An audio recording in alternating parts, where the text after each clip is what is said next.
Ana shu Yevropada Alp tog'larining ustidan samolyot uchib ketar ekan. O 10.000 metr balandlikda, 10 kilometr. Birdan samolyot shu bir yonib ketdi-da, 2-3 ga bo'linib turib, odamlar quladi. 150 ta 200 ta odam. Hammasi o'ldi. Faqat bitta odam tirik qoldi. Qanday qilib tirik qoldi? Ana shu samolyot bo'linganda, hali kreslasiga baylanganmi, remen bilan qatirib olganmi? Kreslasi uzilib ketdi-da, shu toqqa qarab tushib keldi. Holatini tasavvur qiling-da. Nimalar o'tadi ko'zini oldida? Bir 2 minut tushar, 3 minut tushar, tezlik bilan tushadi-da.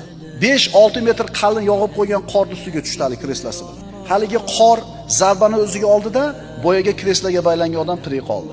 Kim qo'lida ekan insonning hayoti? O'sha 200 ta odamdan bitta odam tirik qolishini Alloh xohladi, shu odam tirik qoldi. Ha boshqa bir odam, bu ham voqea qissa. Oyog'ini tagiga o'sha stulni qo'yib, lampochkani almashtirgani ko'tarildi. Lampochkani almashtirayotib turib, oyog'i toyilib ketdi. 1 metr balandlik yerdan. Shunday yerga yiqilib boshi bilan tushdi, o'ldi.